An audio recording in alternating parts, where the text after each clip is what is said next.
Hello and welcome to another review. Today we have Grimgrad.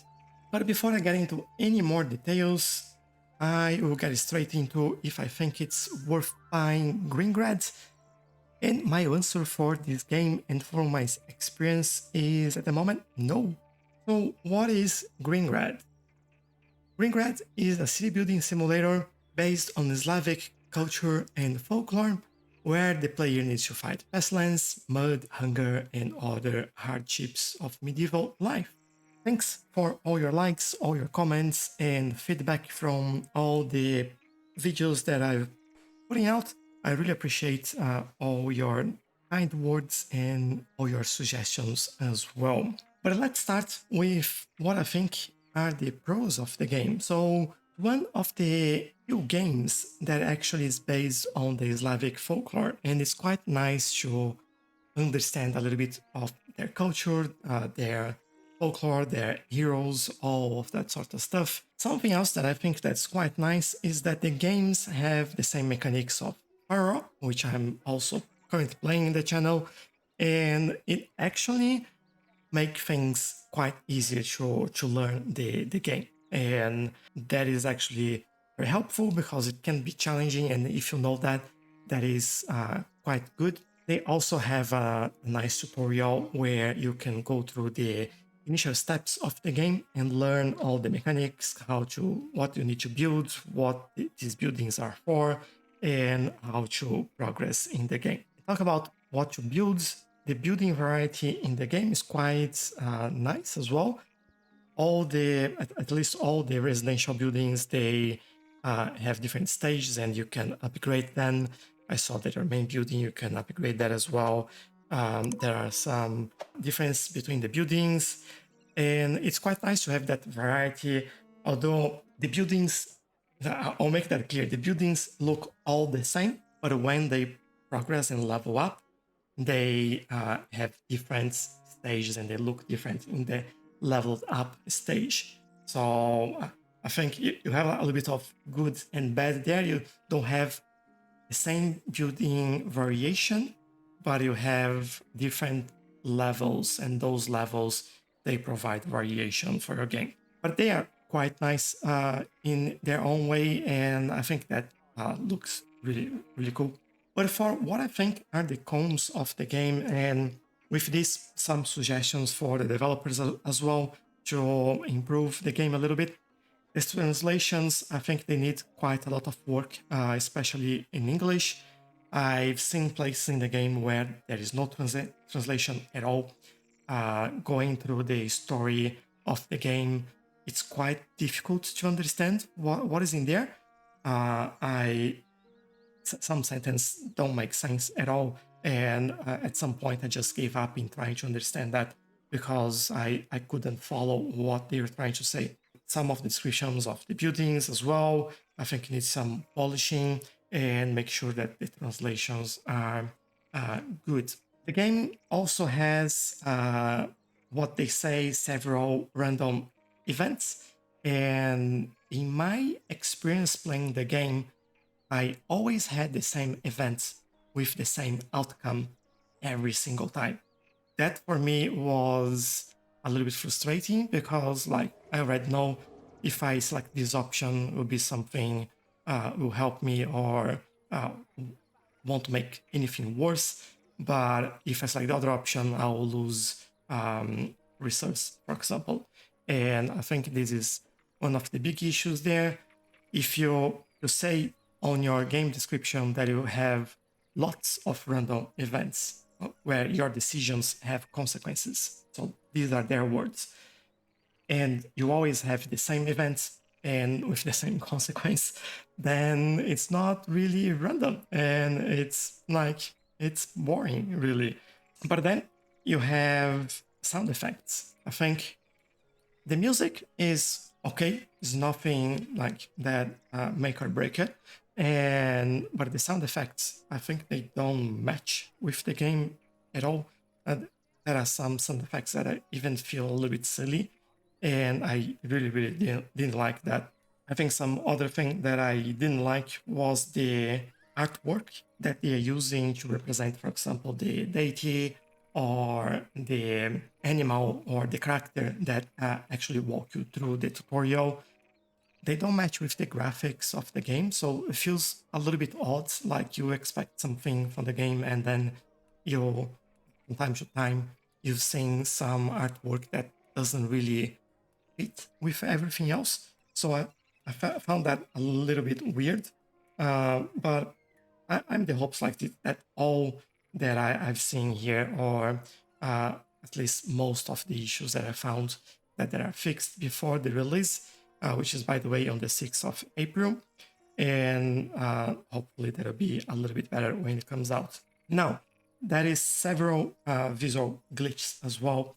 So, for example, on roads, you don't have, if you have like the end of the road, you don't have an artwork for the end of the road. You just have a cut, which looks really, really weird, especially when you have mud and that is upgraded to, for example, stone roads, and you have that fine line cutting everything. It was like, oh, that looks so weird. And then found some other things like people just walking across a canyon, and it's just like, what is even that? Or when people join your village, instead of coming through the roads that you put through, they walk over any building, tree, anything on the map. So that was a little bit weird. Overall, like it affects your gameplay because it's there is always something that doesn't feel right or is not in the right place or doesn't fit. I've put a clay pit, was near to the water. It just felt like, first it took me a long while to figure out how to place that because I had the actual space to do it, but it wouldn't let me. I had to change that around, the building around, and then it had like the back to the water, and was just a bit of a weird transition between the building and the water as well. So there are things like that that certainly need to be taken care of and be looked at. But there are other things as well. For example, when you are harvesting wood on a forest, you can't build anything on top of the trees. So initially I thought, well, you first need to clear that out and then you can build. But it actually limits the area that you can build and how you can expand your town. If you take down the trees, the area is just empty. But if you try to build anything there, you can't, and then all of a sudden you have trees there again.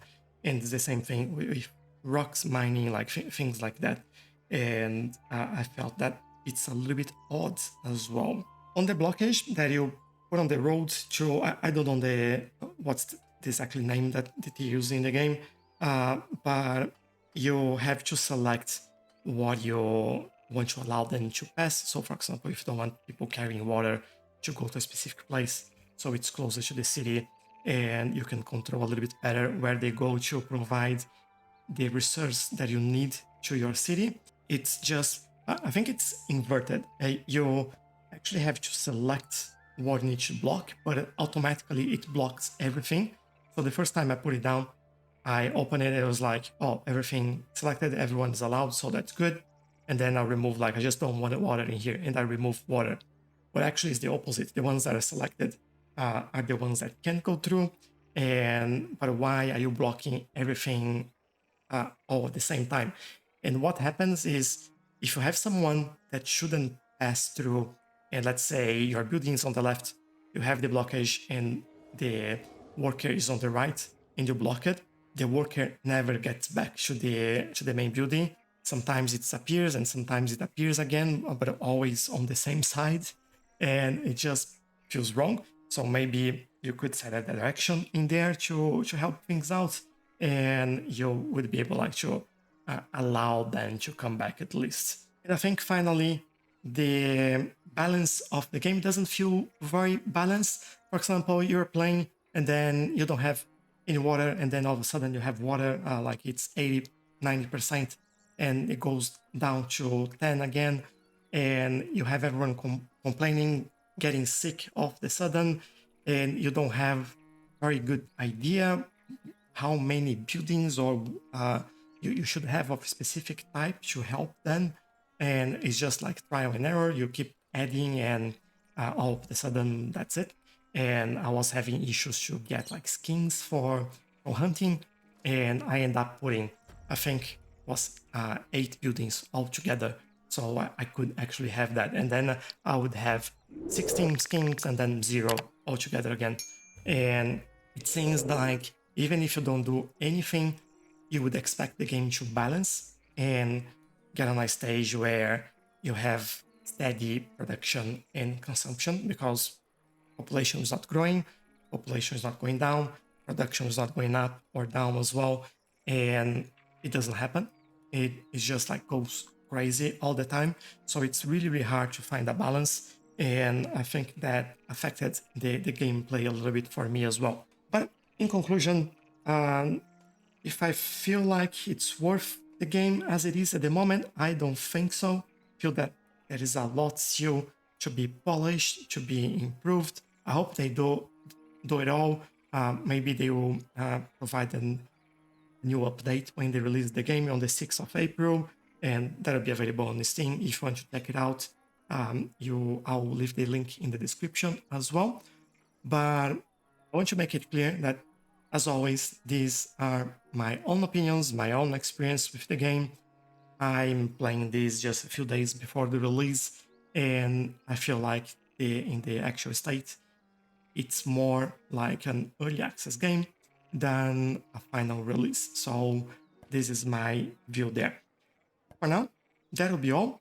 I really hope it gets better. I want to learn a little more from the Slavic culture and their folklore and play this game again in the future just to see how much has changed and if they fixed all these issues or not.